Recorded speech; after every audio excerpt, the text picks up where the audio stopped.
নমস্কার, শিপ্রা টিউটোরিয়াল চ্যানেলে সবাইকে তোমাদের স্বাগত জানাই।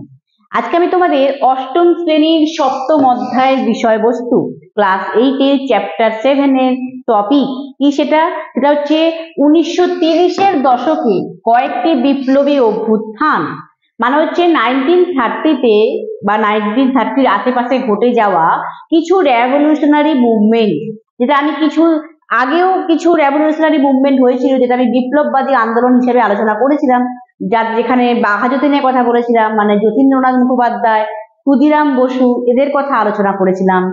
আজকে আমি আরো কিছু বিপ্লবী অভ্যুত্থানের কথা বলবো, কিছু রেভলিউশনারি মুভমেন্টের কথা বলবো, কিছু বিপ্লবীদের সেক্ষেত্রে বিপ্লবী কার্যকলাপের কথা বলবো, তারা যে কি কি অ্যাক্টিভিটি নিয়েছিল, রেভলিউশনারি অ্যাক্টিভিটি, সেগুলো আজকে ডিসকাস করব।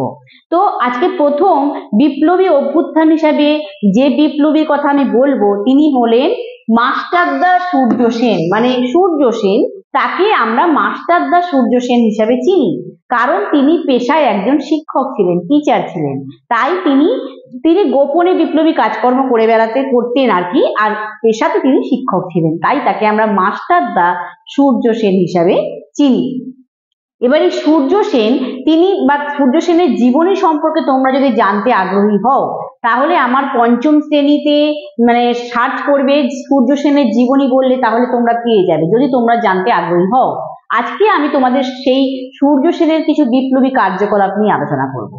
তো ওনার বিপ্লবী কার্যকলাপের কথা বলতে গেলে আমাদের বলতে হয় তার 1930 খ্রিস্টাব্দে 18ই এপ্রিল 1930 খ্রিস্টাব্দের 18ই এপ্রিল 18 এপ্রিল কি হয়েছিল, চট্টগ্রামে ব্রিটিশদের অস্ত্রাগার লুণ্ঠন করেছিলেন। তার সেই অভিযানের নেতৃত্ব দিয়েছিলেন কে? এই মাস্টারদা সূর্য সেন। মানে 18 এপ্রিলে চিটাগং এ যে আর্মারি যে রেইড হয়েছিল, তার লিডার ছিলেন এই সূর্য সেন।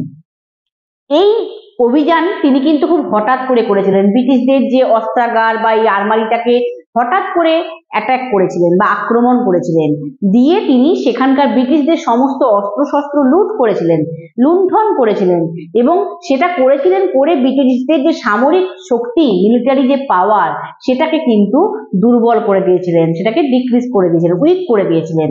এবং তার সঙ্গে সঙ্গে তিনি ব্রিটিশদের টেলিফোন অফিস, টেলিগ্রাফ অফিস এগুলো ধ্বংস করে দেন, ডিস্ট্রয় করে দেন। এবং তার সঙ্গে সঙ্গে যে ইউরোপিয়ান যে সমস্ত ক্লাব ছিল সেগুলোকেও কিন্তু তিনি হঠাৎ করে আক্রমণ করেন, সাডেনলি অ্যাটাক করেন। এবং এইসব যে ঘটনা ঘটান, তার ফলে কিন্তু ব্রিটিশরাও কিন্তু একটু মানে ধরাশায়ী হয়ে ওঠে, মানে ব্রিটিশরাও কিন্তু একটু মানে দুর্বল হয়ে যায়, যেহেতু তাদের অস্ত্রাগার পুরোপুরি দখল মানে লুট করে নিয়েছিল সূর্য সেন, তাই ব্রিটিশরাও একটু কিন্তু দুর্বল হয়ে গেছিল। তাই কিছুদিনের জন্য মানে এই অভিযানের ফলে বা এই রেইডের ফলে কিছুদিনের জন্য হলেও চট্টগ্রামকে স্বাধীন রাষ্ট্র হিসাবে ঘোষণা করতে কিন্তু বাধ্য হয়েছিলেন ব্রিটিশ সরকার। চিটাগংকে একটা ইন্ডিপেন্ডেন্ট স্টেট হিসাবে অ্যানাউন্স করতে কিন্তু বাধ্য হয়েছিলেন কে? এই ব্রিটিশ সরকার, সূর্য সেনের এই কার্যকলাপের জন্য। তবে বিপ্লবী কার্যকলাপ করলে তারপর তো শাস্তি পেতেই হয়। তো সূর্য সেন কিছুদিনের জন্য বা তার সঙ্গে যারা যারা বিপ্লবীরা সাহায্য করেছিলেন, তারা প্রত্যেকে মিলে জালালাবাদ পাহাড়ে, মানে 22 এপ্রিল 18 এপ্রিল এই ঘটনাটা ঘটান, তারপর 22 এপ্রিল তারা জালালাবাদ পাহাড়ে গিয়ে আশ্রয় নেন এবং সেখানে কিন্তু অনেকদিন তারা ছিলেন। তারপর বেশ কয়েক বছর পর 1933 সালে মানে 1930-তে ব্রিটিশের কাছে কিন্তু সূর্য সেন ধরা পড়েন। এবং এই জালালাবাদ পাহাড়ে কিন্তু এই ধরা পড়ার আগে ব্রিটিশ বাহিনীর সঙ্গে কিন্তু সূর্য সেন এবং তার সহকারী বিপ্লবীদের মধ্যে একটা যুদ্ধ হয়, যে যুদ্ধকে বলা হয় আর কি জালালাবাদের যুদ্ধ। তো সেই যুদ্ধে অবশেষে সূর্য সেন ব্রিটিশদের হাতে ধরা পড়েন 1933-তে, এবং তারপর 1934 খ্রিস্টাব্দের 12ই জানুয়ারি তার ফাঁসি হয়। 1934 12 জানুয়ারি তার ফাঁসি হয়। কার? এই মাস্টারদা সূর্য সেনের। কিন্তু তার যে এই যে কার্যকলাপ, তার যে চট্টগ্রাম অস্ত্রাগার যে লুণ্ঠন করার যে একটা অভিযান করেছিলেন, সেটা কিন্তু ভারতীয় মানে বিপ্লব মানে কি বলবো ভারতীয় জনগণদের মধ্যে যথেষ্ট পরিমাণে প্রভাবিত করেছিল। আর তোমাদের তো আমি আগেই বললাম যে চট্টগ্রামকে স্বাধীন রাষ্ট্র হিসাবে কিছুদিনের জন্য হলেও ঘোষণা করতে বাধ্য হয়েছিল ব্রিটিশ সরকার। এটা কিন্তু একটা খুবই গুরুত্বপূর্ণ একটা বিপ্লবী অভ্যুত্থান বা বিপ্লবী কার্যকলাপ ছিল, রেভলিউশনারি অ্যাক্টিভিটি ছিল। এরপর যে বিপ্লবীর কথা আলোচনা করব, যে নয় যারা, মানে আরো 3জন বিপ্লবীর কথা আলোচনা করব, তারা হলেন কে কে? সেই অভিযানটাকে বলা হয় বিনয় বাদল দীনেশ অলিন্দ অভিযান। তাকে কি বলা হয়? বিনয় বাদল দীনেশ অলিন্দ অভিযান। এটা কি? আসলে এই 3 বিপ্লবী, এরা 3জন বিপ্লবী ছিলেন। সেই বিপ্লবীদের নাম কি কি? একজন হচ্ছে বিনয় বসু, বাদল গুপ্ত, দীনেশ গুপ্ত। এরা 3 বিপ্লবী, তরুণ বিপ্লবী বলা যায়। এই তরুণ 3 বিপ্লবী, ইয়ঙ্গার রেভলিউশনিস্ট যাকে বলা হয়, তারা কি করেছিলেন? আমাদের যে কলকাতায় যে রাইটার্স বিল্ডিং, এটা তো একটা সময় ব্রিটিশদের অফিস ছিল। সেই রাইটার্স বিল্ডিং এর অলিন্দ মানে করিডর, মানে সামনের যে বারান্দাটা, যেটা খোলা বারান্দাটাকে বলা হয় অলিন্দ, সেই খোলা বারান্দায় প্রথমে হঠাৎ করে ঢুকে পড়েন 3 বিপ্লবী। আগে থেকে পরিকল্পনা করেছিলেন, অবশ্যই প্ল্যান করেই কাজটা করেছিলেন। তা সেই পরিকল্পনা অনুযায়ী তারা হঠাৎ করে অলিন্দের মধ্যে, রাইটার্স বিল্ডিং এর অলিন্দ বা করিডরের মধ্যে ঢুকে পড়েন এবং তারপর সেখানে গিয়ে ব্রিটিশ পুলিশ, মানে কারা বিভাগ, ব্রিটিশদের যে কারা বিভাগের যে ইন্সপেক্টর জেনারেল সিমসন, তাকে এবং আরো 2জন তার সঙ্গে সহকারীকে গুলি করে হত্যা করেন। কিন্তু কেন? এই জেনারেল সিমসন ইনি কে ছিলেন? ইনি কারা বিভাগের ইন্সপেক্টর। বললাম মানে যে কারা বিভাগের, যে কারাগারে আর কি ভারতীয় বিপ্লবীরা থাকতো, সেই সমস্ত বিপ্লবীদের ওপর এই সিমসন প্রচন্ড অত্যাচার করতো, টর্চার করতো। তাই তার প্রতিশোধ নেওয়ার জন্যই কিন্তু এই 3 বিপ্লবী পরিকল্পনা করে সিমসনকে গুলি করে হত্যা করেন এবং আরো 2জন সহকারীকেও কিন্তু গুলি করে হত্যা করেন, মার্ডার করেন। এবং তারপর কিন্তু বেশ কিছুক্ষণ, যেহেতু তারা তো একটা ব্রিটিশদের অফিসে ঢুকে পড়েছিল, তাই ব্রিটিশ বাহিনী তো ছেড়ে দেবে না। পুলিশ অফিস, আবার যেখানে পুলিশের যেটা জায়গা আর কি, সেই জায়গাতে ব্রিটিশ বাহিনীও কিন্তু এদের 3জনের সঙ্গে গুলির লড়াই চলতে থাকে বেশ কিছুক্ষণ ধরে। তারপর অবশেষে এদের তো গুলি শেষ হবেই। তারপর এক সময় কি হয়, বিনয় আর কি, মানে বাদল কি করে, বাদল বিষ খেয়ে আত্মহত্যা করে। বাদল কি করে, পটাশিয়াম সাইনাইড কে আত্মহত্যা করে বা সুসাইড করে। আর বিনয় তখন মানে গুলিতে আঘাতে আহত হয়, তাকে হসপিটালে দেওয়া হয়। তারপর কিছুদিন পর, মানে খুব গুরুতর আহত হয়, তারপর কিছুদিন পর সে মারা যায়। আর দীনেশ, সে কিন্তু ব্রিটিশদের হাতে ধরা পড়ে এবং তার ফাঁসি হয়। এই 3 তরুণ বিপ্লবী, এরা যে এই যে রাইটার্স বিল্ডিং এ আক্রমণ করে সিমসনকে হত্যা করেছিল, এই ঘটনাটা ভারতের তরুণ সমাজকে পুরো একদম নাড়িয়ে দেয়। তারা ভাবে এদের যে যে সাহসী যে পদক্ষেপ নিয়েছিল, তারা যে এত বড় একটা পদক্ষেপ নিয়েছিল, এতে তরুণ সমাজ কিন্তু খুবই ভাবে উজ্জীবিত হয়, ইন্সপায়ার করে ইয়ং যে সোসাইটিকে, ইন্ডিয়ান ইয়ং সোসাইটিকে। এবং তারা ভাবতে থাকে যে এদের মতো আমরা কেন পারবো না। এবং স্বাধীনতা আন্দোলনের ক্ষেত্রে কিন্তু এদের এই পদক্ষেপটা কিন্তু একটা নতুন মোড় আনে। ইন্ডিয়ান ফ্রিডম যে মুভমেন্টের ক্ষেত্রে কিন্তু এটা একটা গুরুত্বপূর্ণ একটা পদক্ষেপ ছিল, ইম্পর্টেন্ট একটা স্টেপ ছিল বা একটা কার্যকলাপ ছিল। তাই এই বিনয় বাদল দীনেশকেও কিন্তু আমরা আমাদের কাছে স্মরণীয় তাদের এই কার্যকলাপের জন্য। তারাও নিজেদের জীবনকে তুচ্ছ করে কিন্তু আমাদের দেশের জন্য প্রাণ দিয়েছেন। এরা হলেন। এরপর আরেকজনের কথা বলবো, যার নামও তোমরা খুব ভালো করে জানো, তিনি হলেন ভগৎ সিং। পাঞ্জাবের বিখ্যাত বিপ্লবী ভগৎ সিং, তার নাম তোমরা আগে শুনেই থাকবে। তো এই ভগৎ সিং এর সম্পর্কেও যদি তোমরা জীবনী জানতে চাও, কারণ ভগৎ সিং এর কিন্তু পুরো পরিবারটাই এক স্বাধীনতা সংগ্রামের সঙ্গে যুক্ত ছিল, তাই তার যদি জীবনী জানতে চাও তাহলে তোমরা আমার 5ম শ্রেণীতে ভগৎ সিং বলে সার্চ করো, তোমরা পেয়ে যাবে, যদি জানতে আগ্রহী হও। কারণ আমি এখানে শুধুমাত্র তার বিপ্লবী কার্যকলাপটাই কিন্তু আলোচনা করব। তো ভগৎ সিং, ইনি কে ছিলেন? ইনি পাঞ্জাবের একজন বিখ্যাত বিপ্লবী ছিলেন। তার সঙ্গে সঙ্গে তিনি ব্রিটিশদের বিরুদ্ধে সশস্ত্র সংগ্রাম করেছিলেন, আর্মড রেজিস্ট্যান্স মুভমেন্ট করেছিলেন। এবং তার সঙ্গে সঙ্গে তিনি বিপ্লবী চন্দ্রশেখর আজাদের তৈরি করা হিন্দুস্তান রিপাবলিকান পার্টির সদস্য ছিলেন। বিপ্লবী একজন চন্দ্রশেখর আজাদ একজন বিখ্যাত বিপ্লবী ছিলেন পাঞ্জাবে, তার গড়ে তোলা হিন্দুস্তান রিপাবলিকান পার্টির তিনি মেম্বার ছিলেন। কে? ভগৎ সিং। এবং তিনি নিজেও কিন্তু একটা সংগঠন গড়ে তোলেন, তার নাম কি? নওজওয়ান ভারত সভা তিনি গড়ে তোলেন। এই নওজওয়ান ভারত সভা, যেই সংগঠনের মাধ্যমে তিনি ভারতের যুব সমাজকে উজ্জীবিত করছিলেন ভারতের স্বাধীনতা আন্দোলনে অংশগ্রহণ করার জন্য, ঐক্যবদ্ধভাবে অংশগ্রহণ করার জন্য, ইউনাইটেড ভাবে পার্টিসিপেট করার জন্য, ইন্ডিয়ান ফ্রিডম মুভমেন্টের জন্য। তো এই নওজওয়ান ভারত সভা কিন্তু তিনি গঠন করেন এবং সেটাকে পরিচালনা করেন, নেতৃত্ব দেন, লিডারশিপ করেন। এর সঙ্গে সঙ্গে তিনি কি করেন?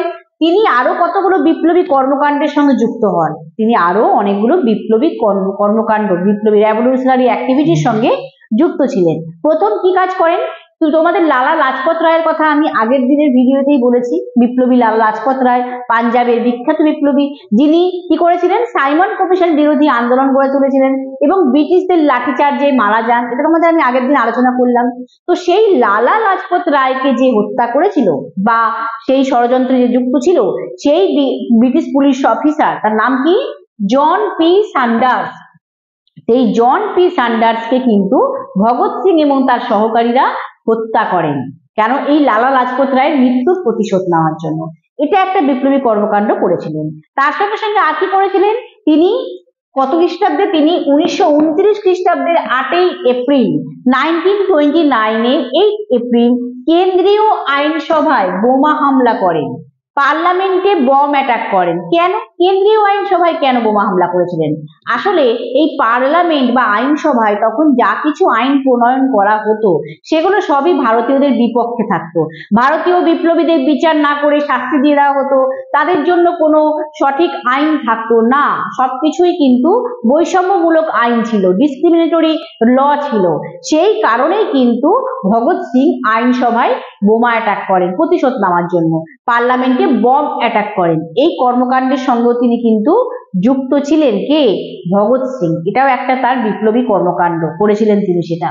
এছাড়া তাকে আমরা আরো একটি কারণে চিনি, তিনি হলেন ইনকেলাব জিন্দাবাদ স্লোগানের জনক। এই স্লোগানটা তোমরা সবসময় শুনে থাকবে, ইনকেলাব জিন্দাবাদ, বিপ্লব দীর্ঘজীবী হোক, এর মানে এই স্লোগানটা সারা ভারতবর্ষকে নাড়িয়ে দিয়েছিল। তার এই স্লোগানটা সারা ভারতবর্ষকে একত্রিত করেছিল, এই ইনকিলাব জিন্দাবাদ স্লোগান।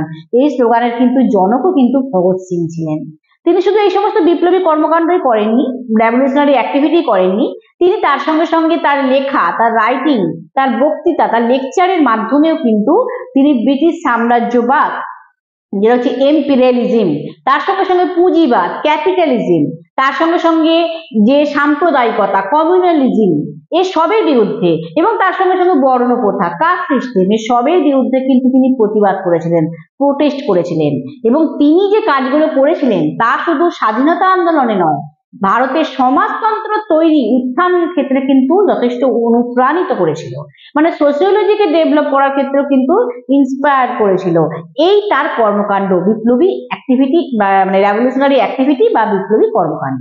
তাই এই সমস্ত বিপ্লবীরা যারা এই 1930-এর দশকে বিপ্লবীরা তাদের উদ্ভব হয়েছিল, তারা বিভিন্ন কর্মকাণ্ড করেছিল যা স্বাধীনতা আন্দোলনকে একটা নতুন পথে এগিয়ে নিয়ে যায়। তাদের ভূমিকা কিন্তু যথেষ্ট ছিল। এরা নিজেদের জীবনকে তুচ্ছ মনে করে এরা কিন্তু এই সমস্ত কাজ করেছিল। ভগৎ সিং এরও শেষ অবধি ফাঁসি হয়ে যায়, তারও বিচার হয়, তারও শাস্তি হয়, কারণ কেউ তো আর মানে ব্রিটিশদের বিরুদ্ধে কাজ করেছে অথচ বেঁচে গেছে, এটা তো হয়নি। ভগৎ সিং এরও কিন্তু শাস্তি হয়েছিল। তো এখন এই যে এরা বিপ্লবী অভ্যুত্থানগুলো করেছিল, তার সঙ্গে সঙ্গে একদিকে যেমন এরা এই সমস্ত বিপ্লবী অভ্যুত্থানগুলো করছিল, অন্যদিকে তেমনি কিন্তু গান্ধীজি তার অহিংস পথে ব্রিটিশদের বিরুদ্ধে আন্দোলন করেছিলেন। সেই আন্দোলনগুলো তোমাদের পরপর আমি আলোচনা করলাম। তো এই দুটো পক্ষই, মানে গান্ধীবাদ বলো আর বিপ্লববাদ বলো, দুটো পথ কিন্তু এদের দুজনেরই লক্ষ্য ছিল কিন্তু ব্রিটিশ শাসনের অবসান ঘটাতে, কিন্তু এদের লক্ষ্য অর্জনের পথটা আলাদা ছিল, মানে এদের ওয়েটা আলাদা ছিল। এরা একজনের, গান্ধীজি চেয়েছিলেন কি, তিনি জনগণের মানে কি বলবো তাদের মানে নৈতিকতা, তাদের রাজনৈতিক চাপের উপর গুরুত্ব দিয়ে তিনি স্বাধীন ব্রিটিশদের বিরুদ্ধে লড়াই করতে চেয়েছিলেন, মানে পাবলিকদের এথিক্স, তাদের পলিটিক্যাল প্রেশার, এইটাকে বেশি জোর দিয়েছিলেন। তার দ্বারা ব্রিটিশদের এগেনস্টে তিনি লড়াই করেছিলেন। আর বিপ্লবীরা তারা সশস্ত্র সংগ্রাম, হিংসাত্মক কার্যকলাপ, গুলির লড়াই, বোম অ্যাটাক, এইসব করে করে, বিভিন্ন মুভমেন্ট করে করে তারা কিন্তু ভারতবর্ষের স্বাধীনতার জন্য দাবি করেছিলেন, ব্রিটিশ শাসনের অবসান ঘটাতে চেয়েছিলেন। দুটো পথ আলাদা ছিল কিন্তু উদ্দেশ্য কিন্তু একই ছিল। তবে একথা বলতে পারি যে গান্ধীজি পরিচালিত এই অহিংস আন্দোলনগুলো, এগুলো অনেক বছর ধরে চলেছিল, কিন্তু এগুলি কিন্তু কোনো ঐক্যবদ্ধভাবে একটা জনগণদের ঐক্যবদ্ধ করে ব্রিটিশদের বিরুদ্ধে লড়াই করাতে সক্ষম হয়নি, জনগণদের ঐক্যবদ্ধ সেভাবে করতে পারেনি। কিন্তু বিপ্লববাদী আন্দোলনগুলো, এই যে বিপ্লবী অভ্যুত্থানগুলো, জনগণদের কিন্তু যথেষ্টভাবে বেশি উজ্জীবিত করেছে, বেশি ঐক্যবদ্ধভাবে কিন্তু মানে আন্দোলনমূলক হয়েছে আর কি, স্বাধীনতা পথটা আরো জোরালো করা গেছে আর কি। তো এই হচ্ছে দুটো চিন্তা ভাবনা আলাদা ছিল, কিন্তু তাদের উদ্দেশ্য এক ছিল, লক্ষ্য এক ছিল। তো আমি তোমাদের মোটামুটি বিপ্লবী অভ্যুত্থানগুলো আলোচনা করলাম, তার সঙ্গে সঙ্গে গান্ধীবাদের সঙ্গে পার্থক্যটাও বললাম তোমাদের। দুটো পথই দুটো বিষয় কিন্তু দরকার ছিল স্বাধীনতার জন্য। একদিকে যেমন হিংসাত্মক কার্যকলাপ, অন্যদিকে অহিংস পদ্ধতি, না হলে কিন্তু আমাদের দেশের স্বাধীনতা কিন্তু আসতো না। তাই দুটো বিষয় কিন্তু দরকার ছিল। তো এই বিষয়ে আমি আজকে আলোচনা করলাম, কয়েকজন বিপ্লবীদের বিষয় তোমাদের বললাম। তো এই বিষয়ে আলোচনা আমার এখানেই শেষ করছি, এবং এই আলোচনা শেষে তোমাদের বলতে চাই যে আর আমি একটা বিষয় হয়তো আলোচনা করব, তারপরেই আমি কিন্তু এই অধ্যায় এবং ষষ্ঠ অধ্যায় প্রশ্ন উত্তর দেওয়া শুরু করব। তোমাদের অ্যানুয়াল পরীক্ষা এসে যাচ্ছে, আর বেশি দিন বাকিও নেই। তাই তোমাদের একটাই কথা বলবো, যারা এখনো শিপ্রা টিউটোরিয়াল চ্যানেলটি সাবস্ক্রাইব করোনি, চ্যানেলটা সাবস্ক্রাইব করে নাও, পাশে থাকা বেল আইকন অবশ্যই প্রেস করো, তবেই নোটিফিকেশন পাবে কেন আমি প্রশ্ন উত্তর দেব। আর যারা দেখছো তারা মন দিয়ে ভালো করে আমার চ্যানেলকে ফলো করে ইতিহাস বিষয়টাকে ভালোবেসে পরীক্ষার জন্য প্রিপারেশন করো। আশা করি তোমাদের নাম্বার অবশ্যই ভালো আসবে। তো এখানে আমি আমার আলোচনা শেষ করছি। নমস্কার।